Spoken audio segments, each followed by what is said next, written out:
안녕하세요. 세상 천하의 염치라고는 눈꼽만치도 없는 남자친구와 결혼 준비 도중 파혼을 하게 된 올해 31살 여자입니다. 거지근성은 습관처럼 몸에 배어있는 거라 어지간해서는 고쳐지지 않는다는데 억지 부리는 꼴 보니 정말 그 말이 틀린 말이 없는 것 같더라고요. 앞으로 제 남은 평생을 그 꼴을 보면서 고쳐지지도 않는 거지근성 고쳐보겠다고 스트레스 받으며 사느니 주변 사람들한테 파혼했다고 잠깐 쪽팔리고 말지 이 문제로 길게 끌 것도 없겠다 싶어서 과감하게 파혼을 결심했어요. 효도가 하고 싶었으면 평소에나 잘하지.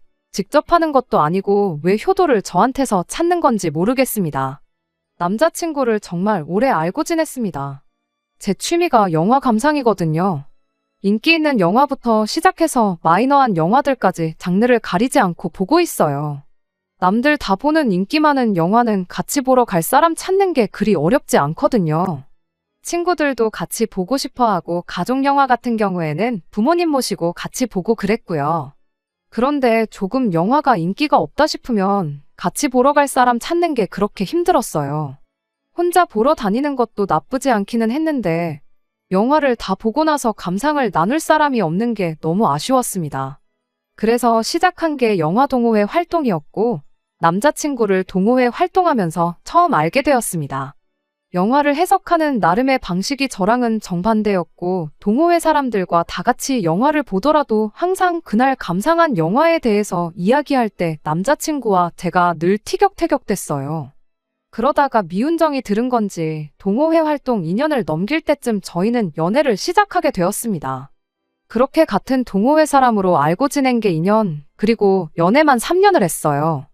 같은 동호회 사람으로 지내던 시기에는 자주 만나긴 했지만 나누는 이야기가 기본적으로는 영화와 관련된 이야기였다 보니 개인 사정이나 집안 사정 같은 사적인 부분에 대해서는 자세하게 알 방법은 없었습니다. 하지만 연애만 3년을 했는데 그 긴 시간 동안 연애하면서 남자친구가 홀어머니를 끔찍히 여기는 효자 같은 모습을 단 한 번도 본 적이 없었어요. 3년 연애하는 동안 단 한 번만이라도 홀어머니에 대한 효심을 제 앞에 한 번이라도 보여줬었다면, 그리고 그걸 보고도 제가 결혼을 결심했던 거라면 저도 이렇게까지는 하지 않았을 것 같습니다. 연애 3년 차를 지날 때가 제 나이 31, 남자친구 나이 33이었으니 당연히 결혼을 생각하지 않을 수가 없었습니다. 올해 5월쯤부터 시작해서 저희 두 사람 사이에서 결혼 이야기가 나오기 시작했고 그렇게 지난 7월쯤부터 해서 본격적으로 결혼을 준비하기 시작했어요. 양가의 결혼 허락은 물론이고 상견례까지 다 마친 상황이었습니다. 영화 동호회 사람들이 우리 동호회에서 나온 첫 번째 부부라면서 축하도 받았지요. 이렇게 저희 결혼을 축하해주는 사람이 많았는데 막상 결혼 준비 시작하니까 현실적인 문제가 머리를 아프게 만들더라고요. 사실 저희가 결혼할 준비가 완벽하게 되어 있는 편은 아니었어요. 우리나라에 부모님 도움 없이 대출 없이 서울에 집 구하고 혼수 채우고 그 비싼 결혼식 비용 내고 한 번에 다 할 수 있는 사람들 몇 명이나 되겠냐마는 막상 집이나 세간살림 이런 거 다 빼고 결혼식 비용만 해도 최소 5천에서 6천은 들어간다는 이야기가 있는데 제가 모아놓은 돈이 딱 6천밖에 없었거든요. 아껴 쓰면 아꼈지 절대 과소비하거나 흥청망청 쓴 적이 없는데 6년 직장 생활하면서 모은 게 그것뿐이라니 제가 저 스스로한테 정말 부끄럽더라고요. 분명 모으기 시작할 때만 해도 1년에 1,000만 원씩 모으면 정말 잘 모으는 거다 생각했었는데 결혼을 목전에 두고 현실적인 문제에 직면하니 조금이나마 더 아낄 걸 하는 후회가 몰려왔어요. 남자친구가 모은 돈도 액수만 따지고 보면 저랑 별반 차이가 없었습니다. 하지만 제가 모은 게 6천이 전부인데 똑같이 6천 모아놓은 남자친구한테 왜 그것밖에 못 모았느냐 따질 수도 없는 노릇이었어요. 둘이 합치면 1억 2천, 분명 적은 금액은 아니지만 이래서 대한민국 출산율이 바닥이라는 뉴스가 그렇게 나오나 하는 생각이 들었습니다. 그래도 이래저래 알아보니 아낄 수 있는 건 아낄 수 있겠구나 싶었어요. 허례허식 같은 거 다 생략하고 결혼식 비용이야 축의금 들어오는 걸로 어느 정도 커버가 될 테니 우리 수중에 1억이 여유자금이다 생각하고 이것저것 백방으로 알아보기 시작했습니다. 집을 구한다면야 1억으로 월세 정도는 구하겠다 싶었는데 차라리 대출을 받으면 받았지 그건 아니다 싶었어요. 남자친구네 회사는 직원복지의 일환으로 대출을 도와주는 제도가 있었는데 저희 회사는 없다 보니 여기저기 은행에서 대출 상품 팜플렛 같은 걸 모아가지고 저만 따로 알아보고 있었습니다. 그러던 중 저희 부모님께서 뜻밖의 제안을 해오셨어요. 지금 살고 있는 저희 집에 신혼살림을 차리라고요. 부모님을 모시고 남자친구 대릴사위 시키라는 게 아니고 두 분이 저희를 위해 집을 비워주시겠다는 소리였어요. 은퇴도 했겠다. 서울 생활도 지겹고 공기 좋은 곳에서 둘이 텃밭 같은 거 가꾸면서 슬로우 라이프를 즐기고 싶으시다며 두 분은 저희한테 집을 넘겨주고 지방 어디에 가서 살겠다고 하시더라고요. 제가 여기저기서 모아온 은행 팜플렛을 보시곤 돈 때문에 고민이 많다는 걸 눈치를 채셨던 거예요. 딸 결혼한다고 집 한 채 턱턱 해줄 만큼 여유 있는 형편이 아니다 보니 집을 사주진 못해도 양보는 해줄 수 있겠다며 내리신 결정이었죠. 부모님 집까지 뺏어가면서 결혼하고 싶지 않다고 했더니 어차피 은퇴하면 시골 내려가서 사는 게 두 분 계획이셨다며 부담 가질 거 없다고 저를 달래주셨어요. 그리고 따지고 보면 공짜로 이 집을 주겠다는 것도 아니니까 너무 부담 갖지 말라고도 하셨죠. 그도 그럴 것이 두 분이 시골 내려가서 사시더라도 거기서 살 집을 구해야 하잖아요. 마당 딸린 집에서 텃밭 같은 거 가꾸면서 살고 싶다는 구체적인 계획을 가지고 계셨는데 시골이라고 해서 집값이 싼 것도 아닐 뿐더러 마당 딸린 집은 오죽했겠나요.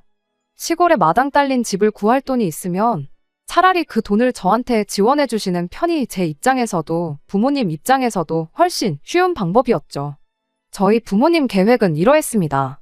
일단 제가 모아놓은 6천에 모자란 건 대출을 받아서 집을 구하고 남자친구가 모아놓은 돈으로 결혼식 비용에 남은 돈은 필요한 살림살이를 마련하는 거였죠. 부모님 생활비는 두 분이 모아놓으신 노후자금도 있어서 상관없지만 대출까지 갚을 여력이 안 되니 그 대출은 제가 벌어서 갚는 걸로 하고요. 꽤나 구체적인 계획이었지만 남자친구의 의사가 더 중요하니 어떻게 생각하는지 먼저 물어보라고 하셨어요. 만약에 남자친구가 이렇게 하는 데 있어서 조금이라도 불만이 있거나 내켜하지 않는다면 그럼 다른 방법을 찾아보자고요. 저한테는 계산해 볼 필요도 없이 좋은 이야기였죠. 대출이자라고 해봐야 많아도 한 달 100만 원 안에서 해결이 가능할 텐데 대출 갚는 것도 길어야 10년일 테고 얼마가 걸리던 간에 결국 제 손에 시세 8억 정도의 아파트가 생기는 건데 결코 손해보는 게 아니었어요. 결혼하면 부부가 되는 거니 남자친구도 그걸 마다할 이유가 없다고 생각했지요. 역시나 남자친구도 바보는 아니었는지 이야기 듣자마자 거절할 이유가 없는 조건이라며 저희 부모님께서 내건 조건에 그렇게 하겠다고 대답을 했습니다. 자기도 대출을 알아보고 있었지만 회사에서 나오는 대출이라는 게 액수에 상한이 있어서 결국 추가적으로 다른 대출을 알아봐야 하는 상황이었다더라고요. 그러니 그 제안이 남자친구에게는 듣던 중에 반가운 소식일 수밖에 없었습니다. 그렇게 저희는 결혼 준비에 박차를 가하기 시작했어요. 그런데 골머리 썩을 일이 다 해결되니 다른 데서 문제가 생기더라고요. 남자친구가 갑자기 효녀심청이에 비할 데 없는 세상 둘도 없는 효자가 되어버린 것입니다. 홀어머니 두고 결혼을 하려니까 걱정이 돼서 밤에 잠을 이루지 못하겠다나요. 저는 처음에 남자친구가 농담을 하는 줄 알았어요. 밤에 잠을 못 자는 사람치고는 혈색도 좋고 얼굴에 기름이 번들번들한데 모자란 잠은 낮에 자고 있다는 건가? 하고 농담 삼아 받아쳐줬거든요. 그랬더니 정색을 하면서 자기가 장난치는 것처럼 보이냐고 짜증을 내더라고요. 장난이 아니었냐고 미안하다고 사과를 했는데도 불구하고 저한테 갑자기 효도에 관한 일장연설을 늘어놓으면서 저를 자꾸 가르치려 들더라고요. 혼자 지내는 홀어머니 두고 장가가는데 자식이 돼서 당연히 걱정이 되는 거 아니겠냐. 너네 부모님은 두 분 다 살아계시니 모르겠지만 나는 상황이 다르다 어쩌고 저쩌고 말이 많길래 듣다 못해 제가 한마디 했어요. 그래서 어쩌자는 거냐고 어머님 걱정되니까 이제 와서 결혼을 무르겠다는 소리냐고 했죠. 그랬더니 그건 또 아니라고 하더라고요. 그럼 왜 지금 와서 생각해봐야 답도 없는 이야기를 꺼내고 앉았냐고 그거 말고도 지금 준비할 게 한두 가지가 아닌데 그것 먼저 알아보자고 했습니다. 부모님 걱정하고 효도하는 게 나쁘다고 한 적도 없는데 남자친구는 끝낼 줄을 모르고 자꾸 효도 노래를 불러대기 시작했어요. 듣기 좋은 꽃노래도 한두 번이라는데 안 그래도 답도 없고 듣기 싫은 소리를 반복하니 저도 인내심에 한계가 오더라고요. 그래서 남자친구한테 정신 차리라고 한마디 했죠. 그렇게 어머니가 걱정돼서 잠도 못 자겠다는 사람이 취직한 이래로 이날이때껏 집에서 나와서 혼자 살았냐고. 진작부터 어머님하고 한 집에 살면서 효도하던 사람이면 모를까 왜 이제 와서 효자 노릇을 찾냐고요. 결혼하고 나서야 비로소 진짜 효자가 된다더니 남자친구가 딱 그런 부류의 사람인가 싶어서 언제부터 그렇게 효자였는지 주제 파악 좀 하라는 뜻이었어요. 그랬더니 남자친구가 한다는 소리가 자기가 나와서 사는 게 효자 노릇하는 거라 나와서 살았던 거라고 속사정도 모르면서 그렇게 맘대로 판단하지 말라고 제 말을 되받아치더라고요. 따로 사는 게 효자 노릇이라니 그게 무슨 소리냐고 물었죠. 그랬더니 어린 반푼어치도 없는 소리를 세상 진지하게 설명을 하기 시작했어요. 어머니가 혼자 몸으로 아들을 키웠다는 것부터가 보통 정성으로 되는 게 아니다. 너는 편모 가정에서 살아본 적도 없지 않냐? 부모님 두 분 다 살아계시니 죽었다 깨어나도 모를 거다 하면서 남자친구 어머니가 남자친구 본인을 얼마나 아끼고 사랑하는지에 대해서 이야기를 하더라고요. 뭔 소리 하는 거냐고. 그럼 우리 부모님은 어머님에 비해서 나를 덜 사랑하시고 덜 아낀다는 말이 하고 싶은 거냐고 되물었죠. 부모가 자식 사랑하는 게 다 똑같은 거 아니겠나요? 남편이 살아있다고 자식을 덜 사랑하고 없으면 더 사랑하고 그렇게 따지는 게 아니잖아요. 수치로는 표현할 수 없는 게 바로 자식 사랑이죠. 제가 저렇게 대답을 하니 남자친구가 갑자기 꿀먹은 벙어리가 되어서는 잠깐 아무 말도 못하더라고요. 그러더니 갑자기 말을 바꿔서 그런 게 아니라 어머니가 혼자 몸으로 자기를 키웠기 때문에 조금 극성맞은 게 있다는 소리였대요. 말인즉슨 남자친구 어머니가 남자친구를 너무 아끼는 나머지 눈치까지 봤다는 소리였어요. 자기가 퇴근하고 집에 돌아오면 별로 피곤하지도 않은데 자기 쉬는데 방해될까봐 어머니가 집에서 TV도 제대로 못 보시고 방에 들어가서 조용히 계신답니다. 퇴근하고 집에서 저녁을 먹을라 치면 밥도 간단히 먹어도 그만인데 남자친구 어머니가 체력은 밥심에서 나오는 거라며 매일같이 진수성찬을 차려주신대요. 퇴근 시간 한 3시간 전에 장을 봐오셔서 신선한 재료로 퇴근 2시간 전부터 땀을 뻘뻘 흘려가며 뜨거운 부엌에서 저녁 준비를 하신다나요. 그러니까 같이 살면 어머니가 오히려 자식 눈치 본다고 편하게 계시지도 못하고 자식 뒷바라지 해주느라 자기 시간도 자유롭게 못 쓰고 오로지 자식한테만 얽매여 계시는 게 싫어서 집에서 나온 거랍니다. 뭐 나름 설득력은 있는 소리긴 했지만 남자친구를 제가 하루 이틀 알고 지낸 것도 아닌데 그게 반은 맞고 반은 틀린 소리라는 걸 단번에 눈치챌 수 있었어요. 일단 남자친구가 어머님 집에서 따로 나와 살고 있던 집이 어머님 집에서 지하철로 고작 한 정거장 거리밖에 안 되거든요. 지하철 한 정거장이면 솔직히 같은 동네나 다름없고 조금 피곤하긴 하겠지만 맘먹으면 산책 삼아 걸어서도 갈 수 있는 거리잖아요.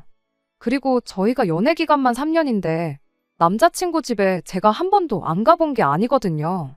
동호회 활동할 때부터 당시 혼자 살던 사람이 남자친구밖에 없었어서 동호회 사람들하고도 자주 드나들었기도 했고요. 그때 가보면 가볼 때마다 집이 정말 깔끔했어요.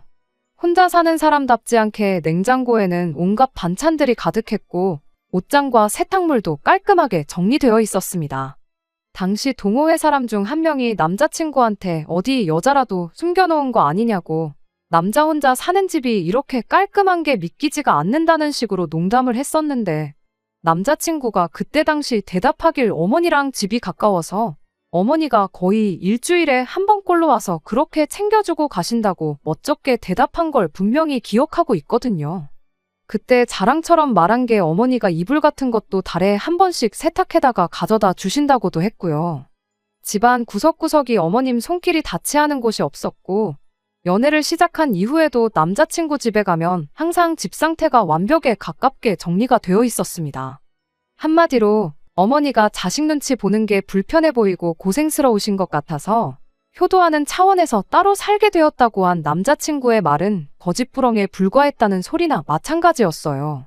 오히려 애매하게 거리만 멀어져서 어머님이 고생을 하면 더했지 덜한 게 없었던 거 아니냐고 따졌더니 또 말을 않더라고요. 쓸데없는 소리 할 시간에 빨리 다른 거나 알아보자고 말했는데 그제서야 남자친구가 혼자 지내시게 될 어머니가 걱정이다 하면서 말을 꺼낸 진짜 이유를 슬쩍 떠보듯이 꺼내왔습니다.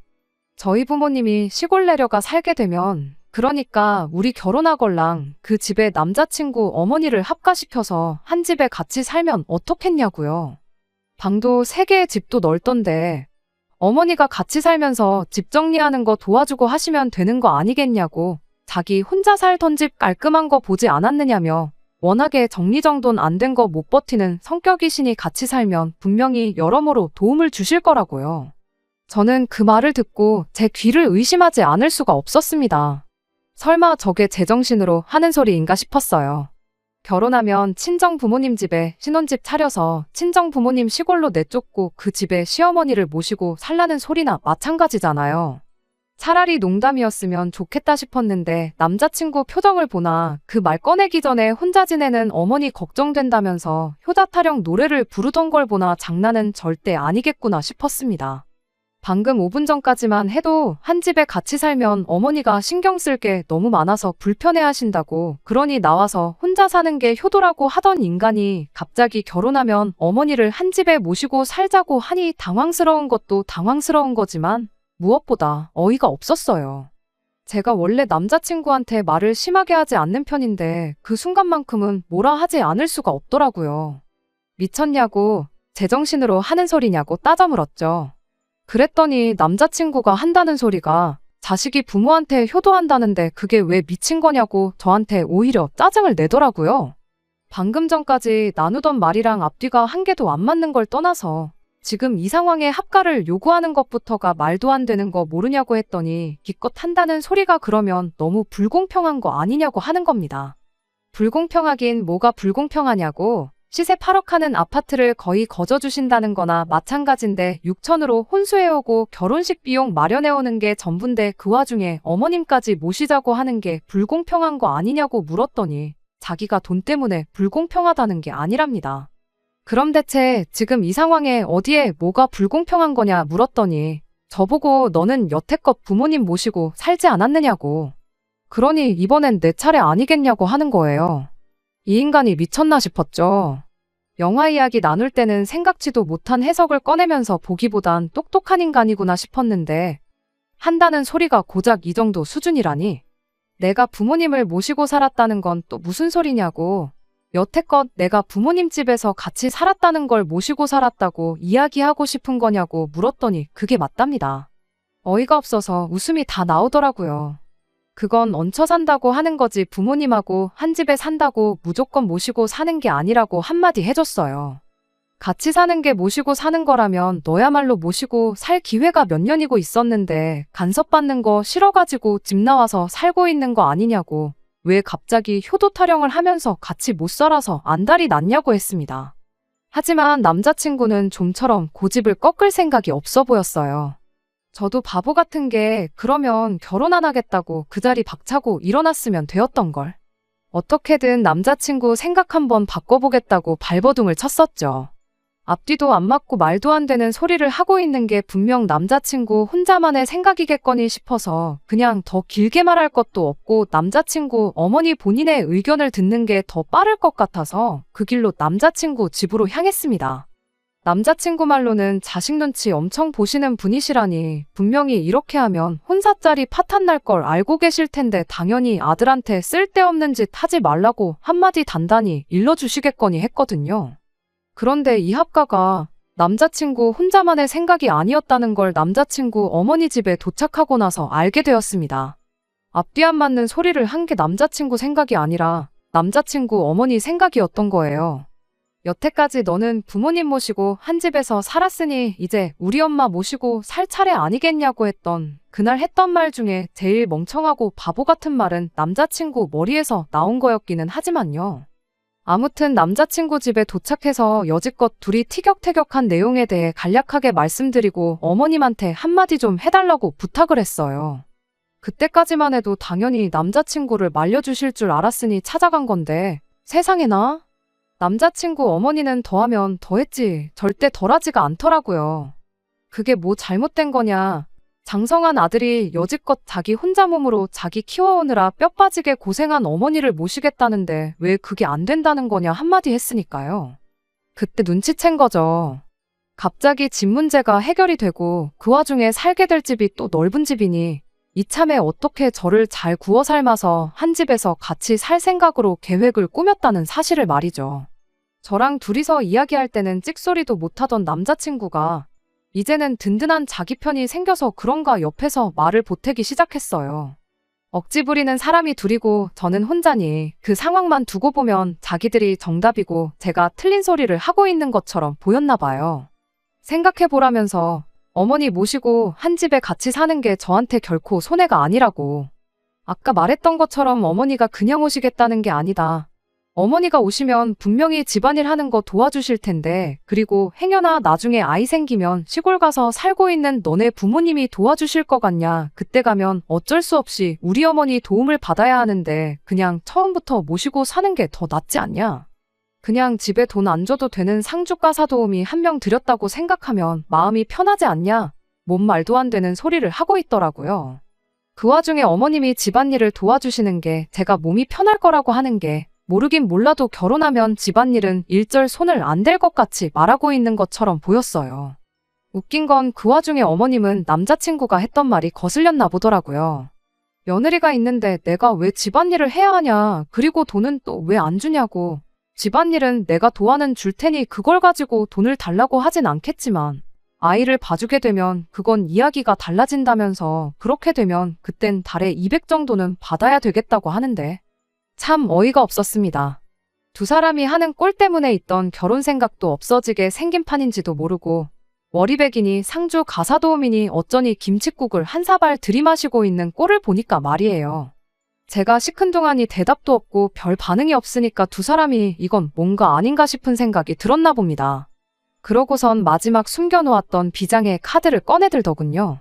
일단 남자친구가 먼저 어머님이 혼자 살고 계신 집 전세금 이야기를 꺼내왔어요. 이 집에 전세금으로 1억 2천 정도가 묶여있는 상태라고요. 그 돈하고 자기 돈까지 합치면 거의 2억에 육박하는 돈이지 않냐고. 그 돈으로 집도 새 집처럼 리모델링도 하고 혼수 같은 것도 최신 제품으로 갖추면 너도 불만 없겠지 않냐고 하는 겁니다. 세상에나 정말 이 정도로 멍청한 사람은 아니었는데 사람이 뭐 하나에 정신이 꽂히면 똥인지 된장인지도 구분을 못한다는데 남자친구가 딱 그 모양이었습니다. 리모델링 그거 뭐 새 집처럼 고치는데 목돈 들어가는 건 저도 알고 있습니다. 신혼살림으로 최신 가전 집에 도배해 놓는 것도 좋죠. 하지만 딱히 안 고쳐도 그만인 집이고 안 바꿔도 되는 살림이에요. 목돈이 들어간다고 한들 남자친구가 낼 수 있는 돈이라면 저도 충분히 제 돈으로 할 능력은 되거든요. 저 말 그대로 남자친구한테 말해주고 그렇지 않냐고. 그리고 어머님이 전세금 빼서 들고 오시면 그 돈이 내 돈이 되는 것도 아니고 어머님이 뭐 냉수만 드시고 살 것도 아닌데 어머님이 같이 살면서 추가적으로 들어갈 생활비는 생각 안 하느냐고 따졌습니다. 남자친구가 말발에 밀리기 시작하니 이젠 어머님이 지원 사격에 나섰어요. 협박이라고 한다는 게 아주 무섭지도 않더라고요. 네가 나랑 합가할 생각이 없다면 나도 다 생각이 있다면서 그럼 내 아들이 모은 돈은 내가 가져가는 걸로 해야겠다. 이렇게 한마디를 하시대요. 제 돈에 추가적으로 대출을 받아서 저희 부모님이 시골에서 지낼 집을 구하기로 했고 남자친구 돈으로는 일단 결혼식 비용 먼저 하고 신혼살림 급하게 장만해야 할 것들 위주로만 구하기로 했다고 했잖아요. 그런데 거기서 남자친구 돈을 한 푼도 못 쓰게 만들면 당장 제 돈으로 결혼식 비용이며 살림살이 장만하는 걸 해야 했으니 남자친구 어머니 입장에서는 그 돈만 틀어막으면 제가 고분고분하게 나올 거라고 생각했던 거죠. 결혼 생각도 싹 달아난 마당에 그렇게 나오니 파토를 내지 않을 이유가 없었습니다. 그래서 그렇게 하시라고 했어요. 처음엔 그렇게 하시라고 한 말이 제가 백기를 들고 항복한 줄 알았는지 두 사람 다 회심의 미소를 짓더라고요. 오해는 풀어줘야겠다 싶어서 바로 한마디 해줬습니다. 그 돈을 가지고 구워 먹든 삶아 먹든 편할 대로 하시라고. 그냥 안 하면 되는 결혼을 그 돈 없으면 누가 무서워서 벌벌 떨 줄 아셨냐고요. 두 사람 진짜 목적이 합가해서 살고 싶은 건지 아니면 신혼집 문제가 돈 한 푼 안 들고 해결이 되었으니 아들이 모아놓은 돈을 엄마가 갖고 싶어 하는 건지 잘은 모르겠지만 나는 둘 다 할 생각이 없으니 그냥 결혼을 포기하겠다고 했습니다. 그래도 어머님은 참 좋으시겠다고 했어요. 엄마랑 같이 사는 거 불편하다고 걸어서 15분 거리에 집을 구해서까지 혼자 살던 아들이 이제야 정신 차리고 진정한 효자가 되었으니 기분 참 좋으시겠다고요. 이참에 결혼 파토나더라도 아들을 집으로 다시 불러들이시던지 아님 아들이 혼자 살고 있는 집으로 들어가시던지 아무튼 두 사람이 꼭 한 집에 살라고요. 그리고 아드님이 바로 5분 전까지 어머님 돈 안 줘도 되는 입주가 사도움이라고 말했던 건 평생 기억하고 계시면 참 좋겠다고도 한마디 해줬네요. 그리고 곧장 고개를 돌려 남자친구한테도 한마디 해줬습니다. 결혼한다고 하니까 그동안 못했던 효도가 생각나서 아쉬웠나 본데 남한테 대리효도 시킬 생각 말고 너부터 똑바로 효도하라고요. 당신이 만에 하나 우리 알고 지낸 5년간 어머님을 단 한순간만이라도 진심으로 걱정해주고 한 집에 같이 살면서 상주하는 가사도우미가 아니라 정말 홀어머니 몸으로 아들 자식 힘들게 키워오신 어머니 대접을 하면서 효도했다면 아마 나도 모시고 사는데 아무 불만 없었을 거라고요. 그런데도 당신은 끝까지 나 대신 잘해줄 며느리가 생겼으니 한 집에 모시고 살아야겠다는 말만 하지 않았냐. 지금 상황이 내가 이 결혼을 파토내는 것처럼 보일 테지만 진짜 결혼을 파토낸 건 내가 아니라 당신 주둥이 때문이라고 그거 잊지 말고 앞으로는 어머님한테 효도하면서 살고 너가 효도하는 만큼 당신 어머니한테 효도해줄 수 있는 여자 찾아서 결혼하라 한마디 진심 어린 충고해주고 자리에서 일어났습니다. 그렇게 제 결혼은 시작도 못하고 끝이 나고 말았어요. 후회나 아쉬움 같은 게 하나도 남지 않는 걸 보니 암만 단 하루를 시달렸다고 해도 정말 잘 내린 결정이구나 싶습니다. 한참 시골에 집 알아보고 계시던 부모님도 뭐 그런 집구석이 다 있냐며 혀를 차셨고 길게 끌어봤자 시간만 낭비하는 꼴이고 결혼을 했어도 그 마지막엔 이혼이 기다리고 있었을 테니 이혼보다는 파혼하는 게 100번 낫지 않냐면서 저를 달래주셨어요. 이왕 저한테 주기로 한 거 두 분은 하던 대로 시골에 살고 구하고 집은 저한테 바로 증여를 해주시겠다 했는데 제가 거절했습니다. 당장 결혼할 사람도 없고 지금 기분에는 결혼의 결자만 들어도 몸에서 거부 반응이 날 정도거든요. 저야말로 부모님 집에 얹혀 살면서 그동안 못 해본 효도나 하려고요. 안녕하세요. 결혼 파토내고 이렇게 2달 만에 다시 인사를 드립니다. 그냥 근황 정도 전하려고 왔어요. 결혼 파토내기로 하고 2주 정도 지나서 남자친구한테 연락이 한 번 왔었어요. 밑도 끝도 없이 자기가 잘못했다고 욕심 안 부릴 테니까 다시 시작하면 안 되겠냐고 3년이나 만났는데 이렇게 끝나는 거 억울하지도 않냐고 묻더라고요. 억울하다고 근데 결혼을 못해서 억울한 게 아니라 내가 3년이나 만난 사람이 똥하고 된장도 구분 못하는 머저리였고 그걸 못 알아본 내 자신한테 억울하니까 연락하지 말라고 전화 끊어버렸습니다. 그 후로는 남자친구한테 따로 연락이 온 게 없고요. 무슨 짓을 해도 제 마음을 돌릴 수 없다는 걸 알았는지 포기한 것 같더라고요. 그러다 얼마 전에 동호회 사람한테서 연락이 왔어요. 남자친구가 이제 동호회 활동을 안 나오겠다 했는데 저보고 다시 나올 생각 없느냐고요. 남자친구도 없는데 제가 안 나올 이유가 없지 않냐고 하면서 남자친구 소식을 전해줬어요. 어머니랑 대판 싸우고 사이가 틀어져서 열받아서 아예 안 보고 살기로 했다나요. 그러면서 집도 이사를 나가기로 했다고 합니다. 아예 어머니가 엄두도 못 낼 만큼 먼 동네로요. 되도록 회사 가까운 곳에 찾을 예정이고 그렇게 되면 동호회 활동 나오는데 자기도 힘드니 이사간 동네에서 새로운 모임을 가입할 생각이라고 했다네요. 제 생각엔 제가 동호회 사람들 그 누구한테도 파혼한 이유를 정확하게 설명해주지는 않았는데 남자친구 딴에는 그게 괜히 지 혼자 찔리고 쪽팔렸던 것 같아요. 더 멀리서 사는데도 동호회 활동을 나오는 사람이 있는데 거리가 멀어져서 못 나간다는 말은 핑계에 불과한 거죠. 다른 것보다 어머니 때문에 파혼당했다고 대판 싸우고 이사까지 한 꼬라지를 보니 저런 놈하고 결혼 안 한 게 천만 다행 중에 다행이다 싶은 생각밖에 들지 않아요. 좋은 영화를 고르는 눈은 있어도 좋은 사람을 고르지 못했다는 게 아쉬울 따름입니다. 끝까지 들어주셔서 감사합니다. 오늘의 사연은 여기까지입니다. 구독과 좋아요, 알람 설정 부탁드리고 더 좋은 사연으로 다시 찾아뵙겠습니다. 감사합니다.